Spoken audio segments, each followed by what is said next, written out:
Hey, friendo, Steve here. And Larson. And welcome back to our Dark Side of the Ring review show. You asked for it, so we're doing it. We're going to go over review Season 1.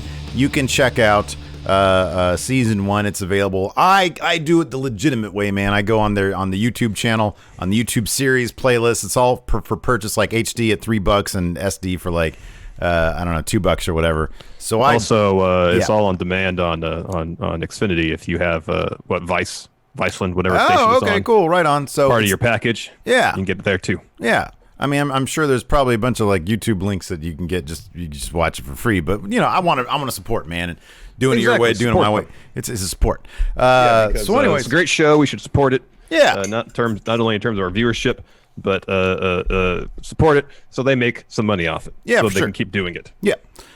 So of course we're starting with Season 1, Episode 1. Do we know? Are there 10, 8? How many episodes are there? I think there's only 6. Wow. Okay. Season 1. Okay, so this is a match made in heaven. Of course, documenting Macho Man and Elizabeth, their relationship, and you know, as far as first episodes go, the funny thing about this is that, so it's called Dark Side of the Ring, and I really do believe that I thought that there was a lot more to mine from the dark side aspect of things than was actually presented in this episode. I feel like you mentioned this, I'll let you say it because you mentioned it off camera first, but I felt the exact same way. What did you tell me off camera? I felt like this episode of Dark Side painted a much rosier picture of the Macho Man Elizabeth story than WWE's own documentary on Macho Man did. Granted, that was longer, so maybe they felt like they had more time to go into the dynamics of their relationship a bit more.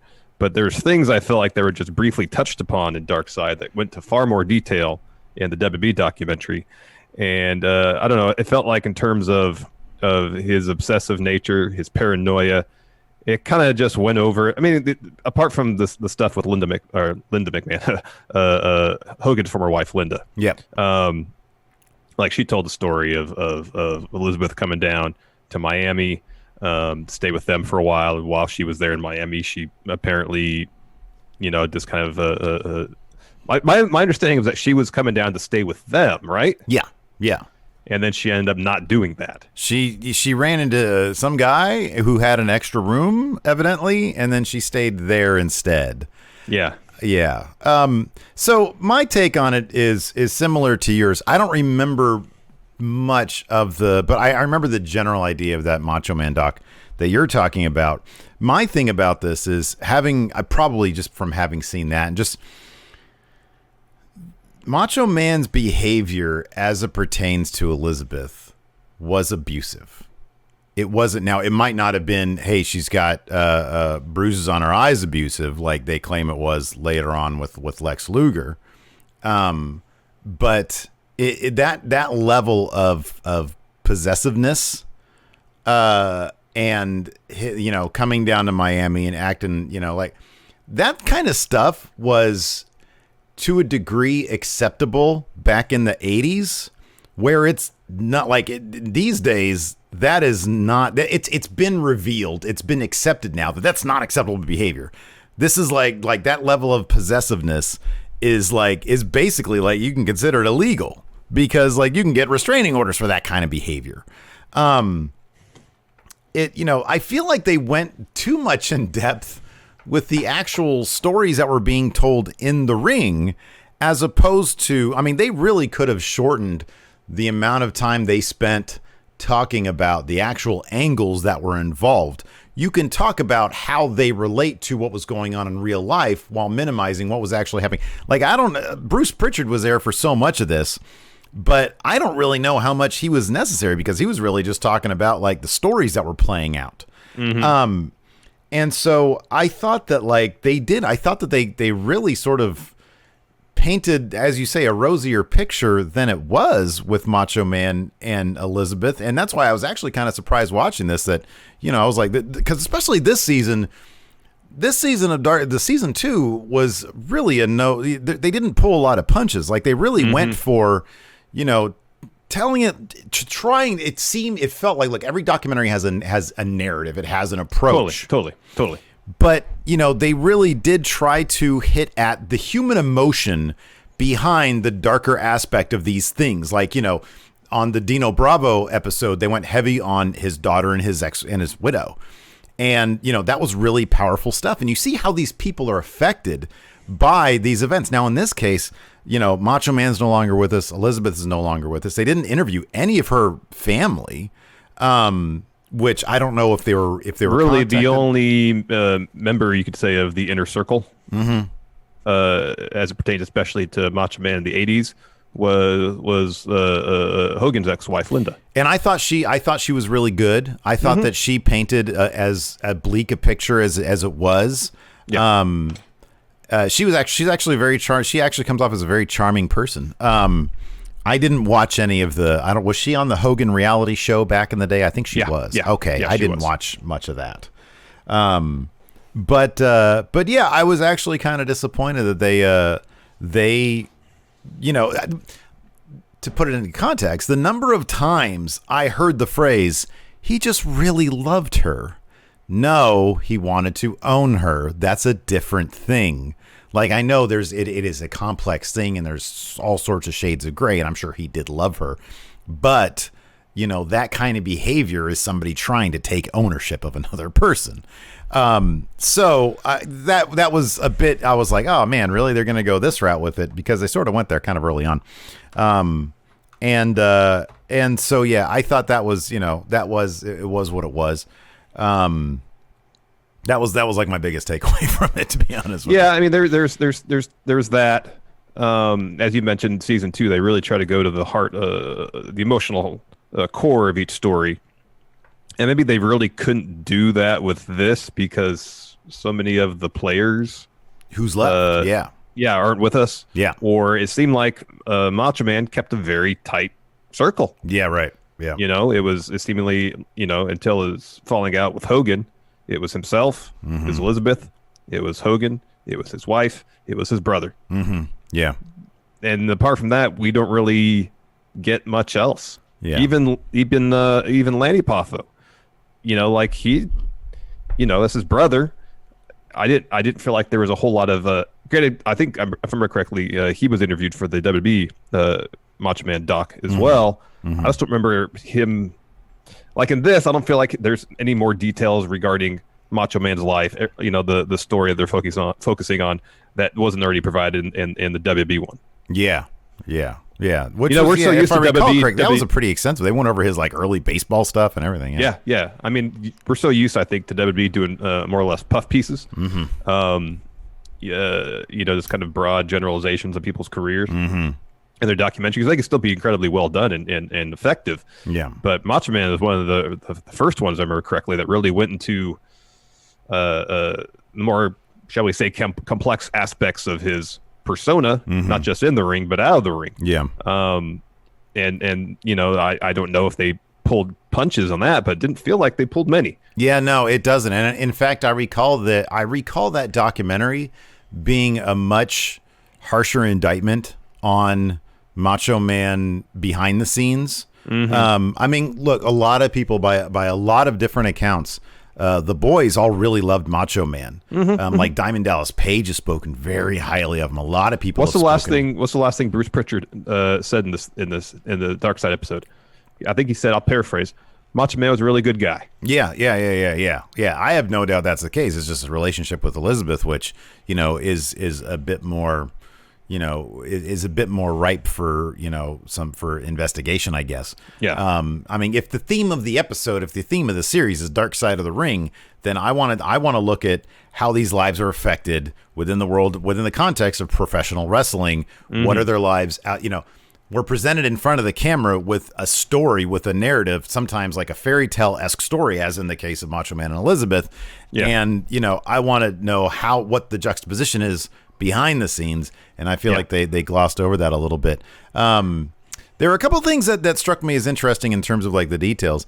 Eric Bischoff's thoughts and opinions and feelings on Lex Luger were fascinating to me, because so he goes into this, for whatever reason, we have heard Eric Bischoff talk about Lex Luger during his professional career as somebody he didn't like professionally or personally. Yeah, less than flattering terms. Yes, don't know why, but it continued to this. Still don't know why. Yeah, and then Luger ends up shacking up with Miss Elizabeth. That's weird because he's married with kids and he puts her up in a place in the same complex as his family, which is weird beyond belief. Yeah. Then they end up spending a night getting loaded on drink and pills. She ends up dying. You hear his really unsettling 911 call where the lady is begging him to try to revive her, and it just sounds like he's sitting there either, loaded off his freaking mind, not knowing what to do or where he's at, because he's just like, oh my God, I'm so scared. Yeah, or he's so basically paralyzed by fear and grief that he's unable to do anything. That could be. Or a combination of the two. Yeah. So, so in 2017, Bischoff brings him on the podcast, and when they're asking him on his podcast, and when the producer asks him, hey, what were your feelings about bringing him on your podcast? And he says, well, they were very complex. I didn't know at the time if I should have. I didn't know how I would feel about this, but we did it. And then Luger tells his piece, and then he says, I believe him. I think he's honest, and I have a whole new respect for him. I feel like there was a chunk of dialogue there from Bischoff that's missing because I didn't understand where he made that leap to. Because if Luger was sort of the impetus of this route that Elizabeth ended up taking, all of a sudden he's like, oh yeah, he's, he was there when she died. They were getting loaded on. I guess my understanding was, and I don't know the basis of Bischoff's beef with Luger prior to this, but I guess my understanding of that was Bischoff didn't like him for whatever reason. Yeah. Maybe his expectations of Luger on the podcast were relatively low in terms of taking responsibility for his part and all that. He thought he might have been defiant going in or something like that. But my understanding is Bischoff saw Luger take responsibility, be contrite. Yeah. And because of that, he's like, all right, I have respect for him now because he's taken responsibility. Yeah, that could be. I mean, the only knock I've ever heard on Luger, although I loved when they introduced Lex Luger into the narrative, and who was it that said? I think it was Hall. I think it was Scott Hall who said. He said, the thing there's nothing wrong with him. Like he's perfect. Like there's nothing wrong. I'm like, what are you talking about? Anyways, the only knock I've ever heard on Lex Luger is that maybe it was the Bruiser Brody thing, or maybe it was later down the line, is that he had a bit of an ego on him. Mm-hmm. He had a bit of a big head. But again, as Scott Hall says, if you're perfect, you probably do have a big ego. So maybe that was what Bischoff didn't like. Maybe he felt that Larry Fall was just had a bit of an inflated sense of himself, given was just fall of himself. Yeah, there you go. Huh? That was terrible. Sorry. It was bad. It was bad. I wasn't even aware that Luger appeared on Bischoff's podcast a few years back. I was not aware of that whatsoever. Neither was I. No. I mean, that was kind of just interesting and kind of sad. Also, what was kind of sad was, or what was, I don't know, kind of interesting / sad. And again, maybe it was a reflection of like Macho Man's not around to be reflective on the events surrounding her death. But when that journalist or whoever it was approached Macho Man and said, hey, we lost Miss Elizabeth. What's your take on it? You would have thought his response would be a bit heavier, a bit more emotional. And maybe it's just because the Macho Man is used to being the Macho Man on camera. He separates that from the moments in his life where he is more emotional, maybe crying or whatever. But like him and Elizabeth, they had quite the history. And he's like, oh, we got our closure. We haven't talked for 5 or 6 years. I feel bad for her family. And I was like, that's kind of it's like when John Lennon died, a reporter approached McCartney outside his house like a day later. And McCartney said, oh, that's a drag. But the papers roasted him over it. And he was like, well, it's sort of out of context because, when I was saying that, it was just the only words that I could really think of because I've been hit so hard by this. And so it wasn't, oh, it's a drag. It's a drag. Like sometimes you just don't have the words for stuff. Exactly. So Exactly. I thought that was kind of interesting. That Macho Man was, they said at the beginning of the show, back then when Macho Man was on the rise, you lived your gimmick on inside, camera and outside off the camera. ring. Yeah. If you're crazy out in the ring, they expect to be crazy outside the ring too. Yeah. And that's maybe one aspect they could have explored more. Was any of Macho Man's paranoia, possessiveness, kind of that spring forth from having to live that gimmick? How much of that was rooted in his character as Macho Man as opposed to Randy Poffo? Yeah. Eddie, I just don't know. Like Bruce Pritchard kind of talked about it, where exploiting real life storylines behind the scenes on camera, and sometimes it crosses over too much, but not a whole lot of detail about that. Yeah. Although the stories of him locking Elizabeth in like a different dressing room, they actually explain that one. You could actually see the reason with that. Well, they say that there's wrestlers pooping in people's luggage and stuff. Yeah. With just how rambunctious and, this is the complete, I would imagine, just from anecdotally what we've heard, it's a much different time, than it is now. So yeah, you can kind of under, like, I'm not sure, like, Lacey loves to be, one of the boys, and she likes to, she's always been friendlier with like guys and girls, but I could totally see why I wouldn't want her around a bunch of dudes like shitting in bags and stuff. Yeah. It's like, who would want that? But yeah, no, I don't know. I do feel like it was sort of a missed opportunity to explore some deeper things there. Definitely. There seemed to be a shift in terms of approach, in terms of approaching stories from the emotional core of whatever story is being told, based on most of what I've seen from season one. I haven't seen all the episodes. The Bruiser Brody one is the exception because they have Tony Atlas telling his side of the story, and it gets pretty darn emotional there. So I guess maybe it's the situation. Like the next episode, Montreal Screwjob, that's more of an informational thing. Yeah, I guess. I know Bret Hart was heartbroken over the situation.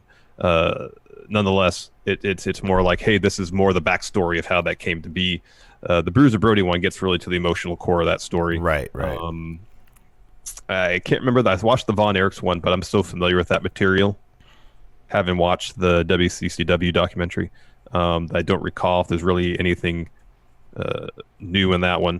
I think that's all of them I've seen from season one. I never saw the Moolah one. I never saw the Gino one. So yeah, I saw a lot of the Moolah one, and hearing just all the people talk about her, it's pretty rough.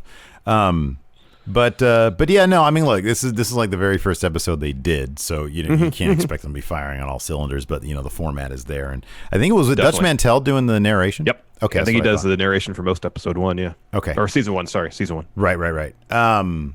So yeah, no, it is what it is. I do kind of wonder though. I mean, we sort of talked about it. I wonder if just the fact that like nobody's left to really get to the emotional core of this. It is an interesting story, but it's one of the reasons why it's so great. I think the more resonant episodes are the ones where the major players involved are still around to tell their story, are able to tell the story, and that that's always the most powerful way to go. But so wait, what do we know? What is the next episode? What's episode? Montreal Screwjobs next episode. Okay, cool. That'll be fun. That's a fun one. Cool. Anyways, hopefully you guys enjoy this, and we'll do this for this run of episodes, and then I don't know, figure out something. Next 5 weeks, 6 weeks, we'll do this, and after that, who knows? Who knows? Everything's up in the air, seemingly, with everything in the world. Anyways, thanks everybody. Appreciate you tuning in. Till next time, we'll talk to you later. Goodbye.